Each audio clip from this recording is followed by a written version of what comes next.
사회장독의 성도 여러분, 한 주간도 평안하시고 건강하셨습니까? 계속되는 격리 속에 지쳐가고 있는 요즘이기도 합니다. 계속되는 코로나19 바이러스의 확산 속에서도 각 성도님들의 가정 위에 하나님의 보호하심과 돌보심의 은혜가 가득하기를 기도드립니다. 오늘은 히브리서 6장 4절에서 8절 본문을 가지고 구원 받으셨습니까? 라는 제목으로 말씀을 드리려고 합니다.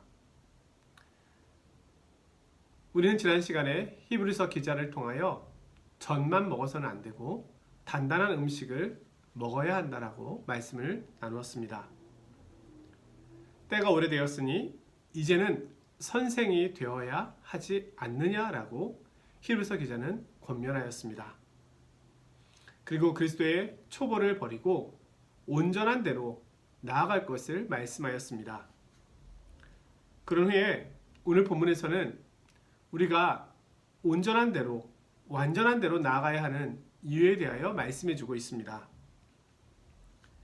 우리말 성경은 할 수 없다는 말이 6절에 나오지만 헬라어 원문에는 4절 다음에 왜냐하면 할 수 없기 때문에 이런 식으로 나옵니다. 다시 말씀드리면 우리는 완전한 대로 나아가야 합니다. 왜냐하면 불가능하기 때문입니다. 무엇이요? 다시 회개하는 것은 불가능하기 때문입니다. 이 말씀은 그리스도를 떠나서 다시 유대교로 돌아가려고 하는 히브리 그리스도인들을 향하여 그렇게 한다면 이제는 회개할 기회가 다시는 없습니다 라고 말씀하고 있는 겁니다. 오늘 이 말씀은 성경 가운데서도 가장 진지한 본문 가운데 하나라고 말씀드릴 수 있습니다. 또한 격렬한 논쟁을 일으키고 있는 본문이기도 합니다. 그렇기 때문에 우리는 엄숙함으로 오늘 이 말씀을 자세히 살펴보아야 하겠습니다. 오늘 이 말씀을 대할 때 두 가지 태도가 있음을 먼저 말씀드립니다. 하나는 목회적 관점이 있고요. 하나는 신학적, 교리적 관점이 있습니다. 두 관점이 다 필요하고 중요하며 서로 보완된다고 할 수 있겠습니다. 먼저는 목회적 관점에서의 오늘 말씀의 이해입니다. 오늘 말씀은 사함받지 못하는 죄가 있다거나 성령을 회방하는 죄를 이야기하는데 목적이 있지는 않다는 겁니다.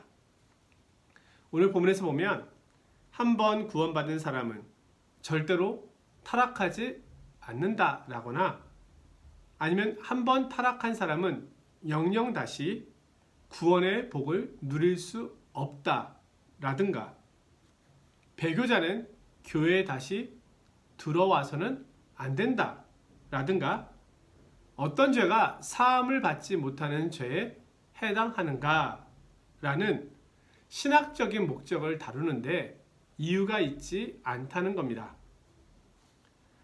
오직 오늘 히브리서 기자는 자신의 공동체의 구원을 생각하고 그들이 그리스도 신앙에서 결코 떠나지 않도록 목회적인 관점에서 이런 말을 하고 있다는 겁니다. 그리스도교에 들어왔다가 다시 유대교로 돌아가는 자들을 향하여 이제는 구원의 길이 없습니다라고 경고하는 데 목적이 있습니다. 따라서 저자가 말씀하고 있는 타락은 단순한 타락이 아닌 의도적인 타락, 의도적인 배교를 말씀하고 있는 겁니다. 회개의 신학을 정립하려고 하는 것이 아니라 배교의 결과를 알림으로써 배교를 막으려고 하는 목회적인 배려에서 나온 말씀들입니다. 장결방은 말합니다. 사도가 여기서 말하려고 하는 것은 도둑질이나 위증이나 살인이나 술 취함이나 간음 같은 것을 말하지 않고 죄인이 하나님께 어떤 한 가지 일로 범죄한 것이 아니라 전적으로 그의 은혜를 거부함에서 오는 복음에서의 전적 이탈 또는 타락을 가리키는 것이다. 그것은 하나님을 전적으로 떠나는 것이고 성령에 대하여 범죄하는 것이다. 그리하여 점점 미끄러져 전적 파멸에 이르게 되는 것이다.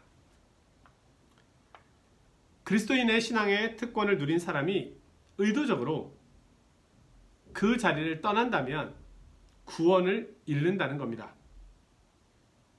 왜냐하면 단순하게 생각하면 그리스도를 떠났기 때문에 더 이상 구원을 유지할 수 없는 것입니다. 오늘 본문은 그리스도인의 신앙의 특징을 5가지로 말씀하고 있습니다. 먼저는 한 번 빛을 받고, 그리스도는 세상의 빛입니다. 그리스도의 빛이 우리 속에 비춰짐으로 인하여 우리는 그리스도인이 되었습니다. 그럼으로써 그리스도에 대한 지식을 갖게 된 것입니다. 두 번째는 하늘의 은사를 맛보고, 그리스도를 믿음으로 우리는 복음이 주는 여러 가지 유익들을 맛보게 되었습니다. 우리는 신앙생활을 통하여 그리스도께서 주시는 풍성한 은혜를 경험하고 있습니다. 세 번째, 성령에 참여한 바 되고, 성령께서는 우리의 믿음을 강화시켜주고 여러 가지 은사들을 내려주심으로 우리로 하여금 풍성함을 누리게 하신다는 말씀입니다.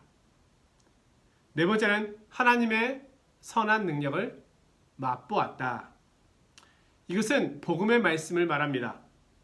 복음을 통하여 우리에게 찾아온 경험과 체험들을 이야기하고 있습니다. 다섯 번째는 내세의 능력을 맛보았다. 이것은 미래적 천국의 능력을 말합니다. 성도는 하나님 나라의 영광과 은혜를 이 땅에서 부분적으로나마 이미 경험하고 있다는 것입니다. 이 모든 유익들은 그리스도인들이 누리는 유익입니다. 그런데 이 모든 것을 맛보고 경험한 후에 그리스도교 신앙을 떠나면 어떻게 되겠는가 하는 겁니다. 그것이야말로 의도적인 배교이고, 그것은 그리스도를 떠났기 때문에 더 이상 구원의 은혜를 입을 수 없는 모습이 된다는 것입니다. 6절 말씀입니다. 타락한 자들은 다시 새롭게 하여 회개할 수 없나니 이는 그들이 하나님의 아들을 다시 십자가에 못 박고 드러내놓고 욕되게 함이라. 배교는 순간적이지만 그리스도를 욕보이는 것은 계속적인 일이 됨을 말합니다. 그리스도를 떠난 사람들은 그리스도의 원수들과 같은 자리에 앉아서 그리스도를 모욕하고 회방하는 일을 하게 되는 겁니다. 그럼으로써 7, 8절은 이에 대한 보충 설명을 해줍니다. 땅이 복을 받고 복을 받지 않고는 바로 땅에게 달린 일이라는 겁니다. 땅이 그 위에 자주 내리는 비를 흡수하여 밭가는 자들이 쓰기에 합당한 채소를 내면 하나님께 복을 받고, 만일 가시와 엉겅퀴를 내면 버림을 당하고 저주함에 가까워 그 마지막은 불사름이 되리라. 땅이 좋은 밭이 되고 좋은 열매를 맺으면 이 밭의 주인에게 칭찬을 받게 될 것입니다. 그러나 가시와 엉겅퀴를 내면 버림을 당하고 마지막에는 불사름이 됩니다.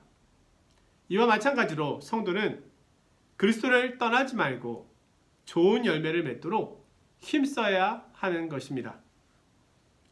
두 번째는 신학적, 교리적 관점에서의 이해입니다. 이 내용도 중요한데요. 이 문제는 구원받은 백성이 타락할 수 있는가 라는 아주 중요한 질문을 우리에게 던져줍니다. 자, 3장에서 광야의 이스라엘 백성들의 예를 들어서 다시 한번 보겠습니다. 3장 8절을 보면 광야에서 시험하던 날에 거역하던 것 같이 너희 마음을 완고하게 하지 말라. 3장 19절은요. 이로 보건대 그들이 믿지 아니함으로 능히 들어가지 못한 것이라. 이스라엘 백성들이 왜 가나안 땅에 들어가지 못하였습니까? 그것은 그들이 하나님의 약속과 말씀을 믿지 않았기 때문입니다. 오늘 본문에서 타락한 사람들은 누구를 의미하는 것일까요?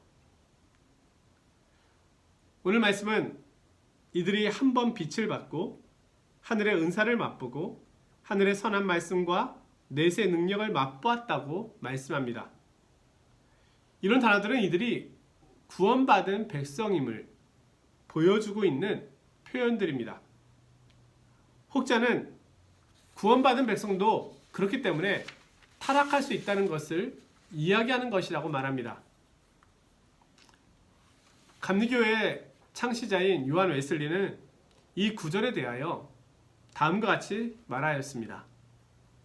여기에 사용된 표현들은 아주 뚜렷하고 명백해서 철저하게 직접 매달려 씨름하지 않아도 편견이 없는 사람이라면 누구나 이 표현들을 참 신자에 대한 것으로밖에 이해할 수 없다는 것을 틀림없이 알지 않겠는가? 여기에 근거하여 나는 성도가 타락할 수 있다고, 즉 하나님이 판단하시기에 거룩하거나 의로운 사람도 그럼에도 불구하고 영원히 멸망할 정도로 하나님을 배반할 수 있다고 나는 믿는다. 자, 성도 여러분은 이 말에 대하여 어떻게 생각하십니까? 오늘 이 본문만을 본다면 이 말씀은 분명 설득력이 있는 것은 사실입니다.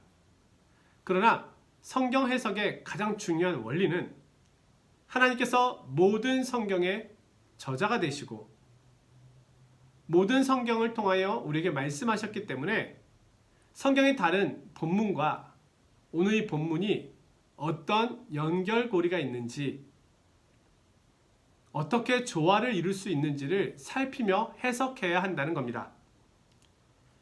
이 웨슬리의 견해는 주님께서 말씀하신 요한복음 10장 28절 29절과의 말씀과도 충돌하기 때문입니다. 내가 그들에게 영생을 주노니 영원히 멸망하지 아니할 것이요 또 그들을 내 손에서 빼앗을 자가 없느니라. 그들을 주신 내 아버지는 만물보다 크심에 아무도 아버지 손에서 빼앗을 수 없느니라. 자, 또한 웨슬리의 견해가 틀릴 수 있는 이유에 대하여 우리는 히브리서 6장을 통해서도 알 수가 있습니다. 17절 말씀인데요. 약속을 기업으로 받는 자들에 대한 하나님의 뜻이 변하지 않음을 말씀합니다. 그리고 6장의 결론이 되는 19절에서는요. 우리가 이 소망을 가지고 있는 것은 영혼의 닷과 같아서 튼튼하고 견고하다. 이렇게 말씀합니다. 오늘 이 본문에 대한 또 다른 견해는 구약의 말씀에 비추어 이해하는 것입니다.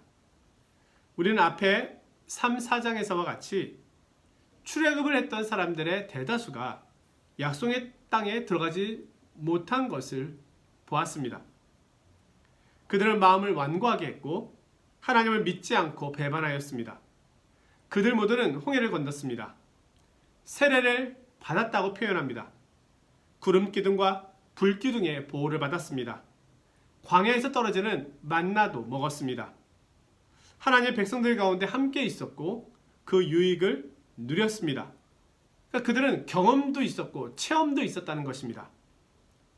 그러나 하나님을 향한 온전한 믿음이 그들에게는 없었습니다. 그들은 하나님을 믿고 순종하는 백성들과 함께 속하여 하나님께서 주시는 은혜의 축복과 특권을 함께 누렸지만 결국은 타락하였습니다.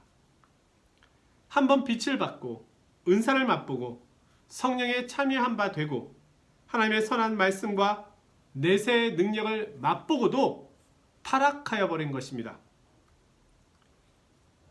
이 말씀은 오늘 교회 공동체 가운데의 모습을 보여주고 있기도 합니다. 그리스도에 대한 참된 믿음이 없이도 교회 안에서 여러 가지 유익과 하나님의 복을 누릴 수 있습니다. 하지만 온전한 그리스도인이 아닐 수도 있습니다. 산상수훈의 말씀처럼요.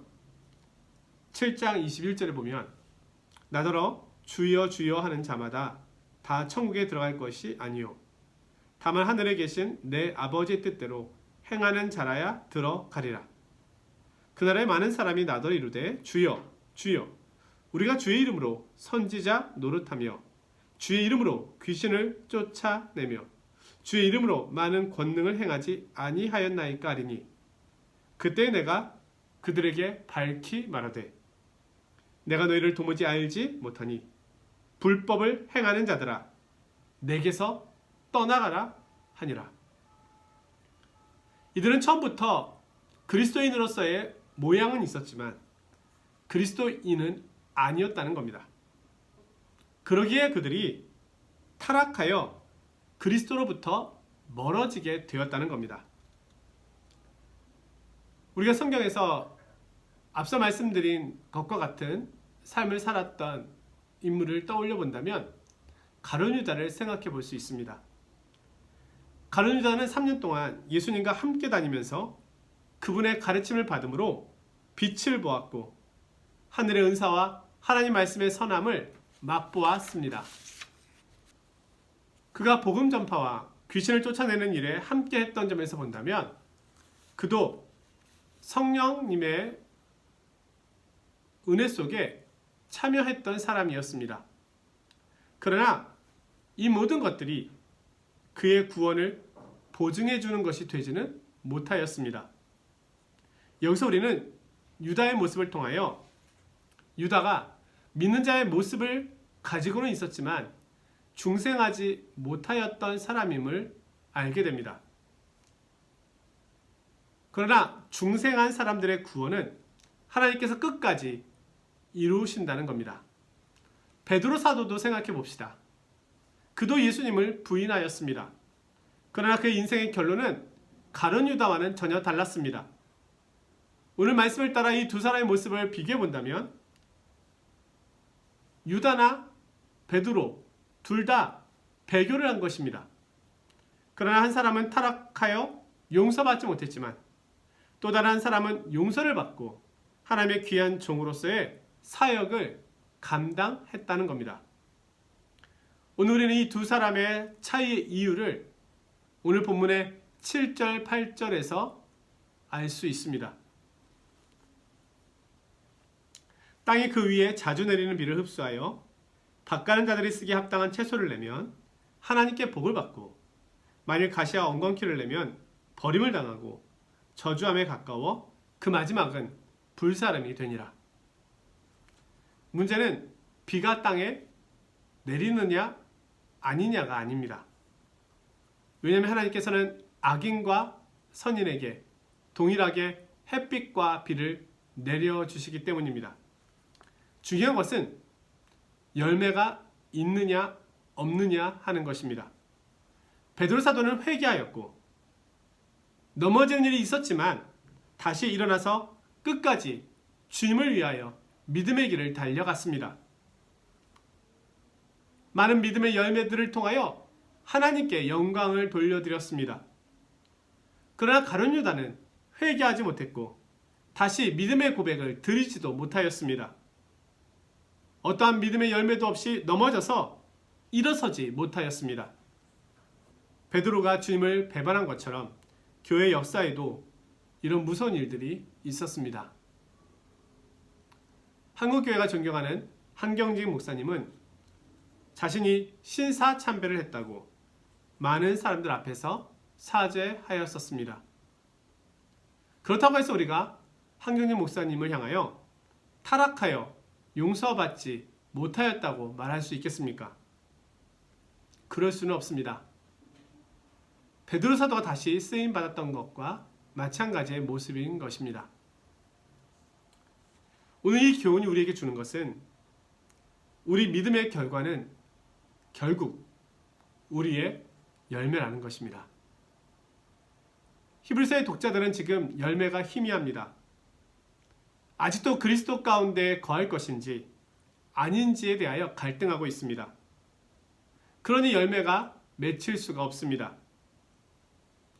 도리어 엉겅퀴가 자라려고 그럽니다. 우리는 열매를 통하여 우리의 믿음과 신앙을 나타내 보일 수 있는 것입니다. 참된 회개와 그리스도 앞에 다시 돌아가는 모습은 우리가 하나님의 자녀요 그리스도인이라는 증거가 되는 것입니다. 그러나 참된 회개가 없고 그리스도께 다시 돌아감이 없다면 그것은 그리스도인이 아니었음을 증명해주는 모습이 되는 것입니다.